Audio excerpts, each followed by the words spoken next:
sekitar akhir tahun 1999 atau awal tahun 2000, diadakan rapat orang-orang Tionghoa di Universitas Atmajaya, kawasan Semanggi, Jakarta. Diprakarsai oleh Mokhtar Riyadi dan anaknya, James Riyadi. Inti dari rapat tersebut adalah bahwa penduduk di Cina daratan sudah mencapai hampir 2 miliar orang. Dan membutuhkan suatu negara untuk dijadikan kolonisasi, mirip jajahan. Salah satu pilihannya adalah negara Indonesia. Karena Indonesia termasuk luas wilayahnya, subur, kaya, dan rakyatnya relatif gampang dibodohi. Strateginya adalah 1. Membuat kompleks perumahan sepanjang bibir pantai Laut Jawa. Fungsinya supaya mudah menyelundupkan barang, dan yang paling penting adalah menyelundupkan orang dari Cina daratan melalui laut. Langsung ke bawah kolong rumah-rumah mereka yang berada di bibir pantai. Rumah-rumah tersebut juga berguna sebagai basis pertahanan, bila terjadi kerusuhan nanti. Mereka bisa langsung melarikan diri ke laut dengan speedboat yang standby di kolong rumahnya. Perhatikan dan lihatlah bentuk perumahan di Pluit, Pantai Indah Kapuk, Pantai Mutiara, Ancol 2. Merubah UUD 1945, terutama pasal tentang presiden harus pribumi asli, diganti. Cukup hanya dengan syarat bahwa yang penting presiden harus berkewarganegaraan Indonesia, tidak harus pribumi asli. Maka orang keturunan Tionghoa atau keturunan Cina bisa berpeluang menjadi presiden di Indonesia. Memasuki tahun 2000-an, kita sering melihat di mal-mal banyak sekali konter berukuran 2x2 meter persegi dijaga oleh 5-6 orang Cina. Yang bisa berbahasa Indonesia hanya 1 orang saja. Sisanya sedang belajar bahasa Indonesia, sambil menyesuaikan diri dengan lingkungan.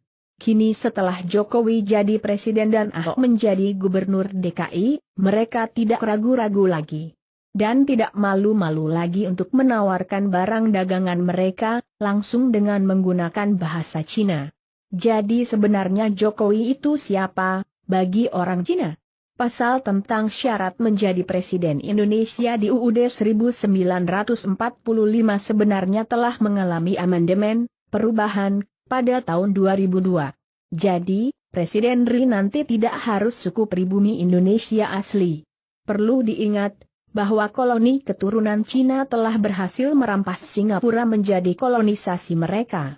Dan menjadikan suku asli di Singapura, yaitu suku Melayu, sebagai warga kelas 2.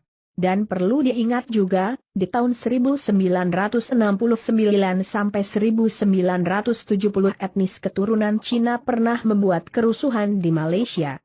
Melakukan pembantaian terhadap orang-orang keturunan Melayu di Malaysia.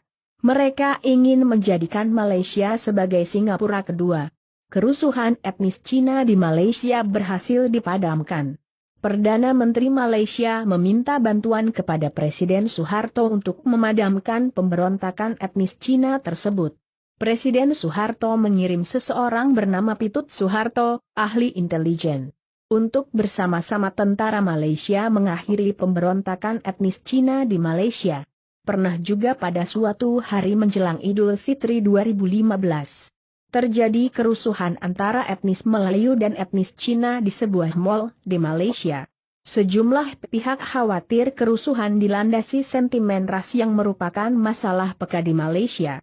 Hal ini tidak banyak dipublikasikan oleh media massa Malaysia, yang memang dikuasai oleh konglomerat Cina. Mereka membangun apartemen, rusunami, dan rusunawa. Memang harga dan ongkos sewanya murah, namun biaya maintenance-nya tinggi. Biaya hidup juga tinggi. Sehingga orang pribumi tidak bisa hidup di Jabodetabek megapolitan. Kemudian apartemen rusunami dan rusunawa diisi oleh orang-orang Tionghoa. Tinggallah orang pribumi jadi babu, satpam, OB, dan supir. Semua bukti menyatakan kebenaran pernyataan ini. Apalagi setelah Ahok merencanakan penggusuran 130 titik pemukiman pribumi di DKI Jakarta. Dan berniat belajar pada Singapura bagaimana cara membangun kota. Program ini juga dimuluskan oleh Jokowi dengan langkah-langkah nyata yang lebih besar memiskinkan rakyat Indonesia dengan berbagai cara. terutama deregulasi serta memudahkan persyaratan untuk membuat pasar-pasar modern. Pasar-pasar tradisional hancur berantakan dan pribumi mati kelaparan. Bekerja sama dengan pemerintah Cina dalam segala bidang, dan menggantikan peran Amerika di Indonesia selama ini. Menjual atau menggadaikan aset-aset nasional Indonesia yang vital kepada pihak Cina. Memasukkan buruh-buruh Cina berbadan kekar, karena mereka adalah tentara Cina. Keadaan ini mirip saat Jepang akan menyerbu Indonesia. Mereka terlebih dulu memasukkan orang Jepang ke Indonesia, yang kelak bertugas untuk menyambut dari dalam, saat terjadi ekspansi membiarkan kapal induk Republik Cina bersandar di Natuna melalui Laut Cina Selatan, yang berniat mencaplok Kepulauan Natuna. Dengan cara mengklaim bahwa kepulauan tersebut milik Cina, Jokowi secara sengaja membuat ekonomi dan politik Indonesia carut-marut. Untuk membuat pribumi semakin hancur berantakan, banyak pengangguran, dan jumlah orang miskin semakin besar. Orang semacam Ahok bukanlah tanpa sengaja untuk membuat kebijakan serta bertingkah laku yang memuakan. Karena dia ingin memancing amarah pribumi, agar rencananya segera terlaksana. Sekarang terserah bangsa ini maunya apa. Melawan atau membiarkan angkara murka merajalela?